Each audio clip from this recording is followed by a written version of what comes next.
হয়, ৰঙালী বিহুলৈ মাজত মাত্ৰ কেইটামান দিন আৰু দেখিবলৈ পোৱা গৈছে ৰাজ্যৰ প্ৰান্তে প্ৰান্তে এতিয়া বিহুৰ প্ৰস্তুতি চলিছে আৰু বৰ্তমান মই ৰঙা নদীত উপস্থিত আছোঁ, ৰঙা নদী লালুকত। আৰু ইয়াতে দেখিবলৈ পোৱা গৈছে যে ৰঙা নদী সমষ্টিৰ ইয়াতে প্ৰায় 1500 জীয়ৰী বোৱাৰী ওলাই আহিছে আৰু তেওঁলোকে এনেধৰণে একেলগে সমবেত হৈ তেওঁলোকে অনুশীলন কৰা পৰিলক্ষিত হৈছে। কাৰণ ৰঙা নদী কেন্দ্ৰীয় ৰঙালী মহোৎসৱৰ আয়োজন চলিছে ইয়াতে 18, 19 আৰু 20 এপ্ৰিলত। তাৰ কাৰণে তেওঁলোকৰ প্ৰস্তুতি দেখিবলৈ পোৱা গৈছে। কাৰণ 18 এপ্ৰিলত 1500ৰো অধিক জীয়ৰী বোৱাৰী ৰঙা নদী একেলগ হৈ তেওঁলোকে বিহু নাচিব আৰু তাৰে ইয়াতে অনুশীলন আমি পোনে পোনে আপোনালোকক দেখুৱাবলৈ যত্ন কৰিছোঁ যে বিভিন্ন প্ৰান্তৰ পৰা ওলাই আহিছে ৰঙা নদী সমষ্টিৰ বগলীজানৰ পৰা আৰম্ভ কৰি জকাই পেললৈকে বিভিন্ন প্ৰান্তৰ পৰা ইয়াতে দেখিবলৈ পোৱা গৈছে যে নাচনীয়ে ভৰি পৰিছে আৰু সেই দৃশ্য পোনে পোনে আপোনালোকক দেখুৱাই আছোঁ। এয়া হ'ল লালুক উচ্চতৰ মাধ্যমিক বিদ্যালয় খেলপথাৰৰ এক সুন্দৰ দৃশ্য।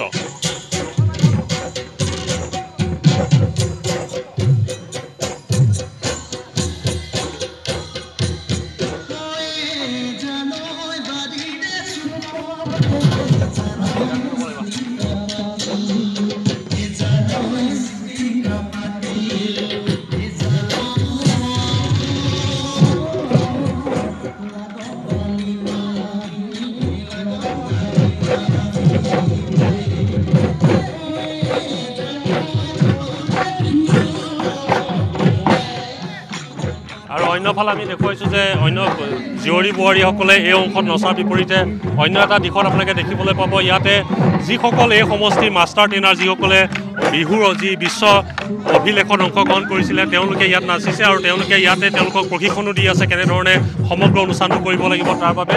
আৰু আমি চেষ্টা কৰিম আমাৰ লগত যিহেতু আছে মাষ্টাৰ ট্ৰেইনাৰ ভিতৰত মই আপোনাৰ ওচৰলৈ আহিছোঁ, কেনেকুৱা প্ৰস্তুতি চলিছে?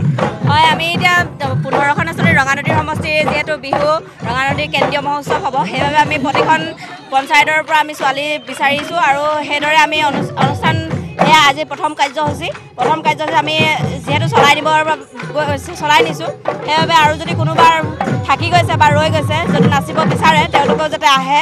আমি জন ৱাইজ ভাগ কৰি দিয়া হৈছে হাৰমতি উচ্চতৰ মাধ্যমিক বিদ্যালয় লালুক হাই ছেকেণ্ডেৰী আৰু আপোনাৰ প্ৰভুমা হাই ছেকেণ্ডেৰী বগলীজান আৰু শংকৰদেৱ নাওবৈচা। হয় হয়, 1500 নাচনী এতিয়া নাচি আছে। হয়, এতিয়া বৰ্তমান নাচি আছে জীয়ৰী বোৱাৰী সকলো। হয়, জীয়ৰী বোৱাৰী সকলো। সেইকাৰণে গতিকে আৰু যদি কোনোবা ইচ্ছুক আহিব বিচাৰে আহিব পাৰে। হয়, ক'ব লাগিব এই পৰিৱেশ আৰু আমি দেখুৱাইছোঁ মই আপোনাৰ ওচৰলৈ আহিছোঁ এই সমগ্ৰ পৰিৱেশ এক সুন্দৰ পৰিৱেশ আৰু অসমৰ এক গতানুগতিক আপোনালোকে মহোৎসৱ আয়োজন কৰিছে যিহেতু ৰঙালী মহোৎসৱ হ'ব ৰঙা নদী সমষ্টিৰ। কোন কোন এলেকাৰ আছে ইয়াতে কেনেকুৱা ধৰণৰ প্ৰস্তুতি আছে? এয়া আমাৰ অভিনৱ প্ৰচেষ্টা বুলি ক'ব লাগিব। ৰঙা নদী বিধানসভা সমষ্টিৰ অন্তৰ্গত প্ৰথমবাৰৰ বাবে আমি ৰঙা নদী কেন্দ্ৰীয় ৰঙালী মহোৎসৱ আয়োজন কৰিছোঁ আৰু এই কেন্দ্ৰীয় মহোৎসৱৰ লগত সংগতি ৰাখি আমাৰ বিধানসভা সমষ্টিৰ অন্তৰ্গত 15টা পঞ্চায়তৰ পৰা আজি আপোনালোকে দেখিছে ইয়াতে বহুতো কলা কৌশলী আহিছে, নাচনী আহিছে, প্ৰতিটো পঞ্চায়তৰ পৰা আছে। আৰু ইয়াত আচৰিত হ'বলগীয়া এটা কথা আছে কি মাইনৰিটি অধ্যুষিত যুৱনগৰ পঞ্চায়তৰ পৰা ইয়াত নাচিবলৈ ছোৱালী আহিছে। এয়া আমাৰ কাৰণে এটা ভাল মেছেজ বুলি ভাবোঁ, অসমীয়া সমাজৰ সম্প্ৰীতি এটা ভাল মেছেজ। গতিকে আমি ইয়াত আজি আপোনালোকে দেখিছে প্ৰায় 1000-1200 ছোৱালীয়ে প্ৰশিক্ষণ কৰি আছে। ঠিক এনেদৰে আমাৰ মিচিং সম্প্ৰদায়ৰ বিহু আছে, দেউৰী সম্প্ৰদায়ৰ বিহু আছে, আমাৰ ঝুমুৰ নৃত্য আছে। প্ৰায় 18 তাৰিখে আমাৰ প্ৰথম দিনা যি কাৰ্যসূচী সেই কাৰ্যসূচীত প্ৰায় 3000 যুৱক যুৱতী একেলগে নৃত্য পৰিৱেশন কৰিব।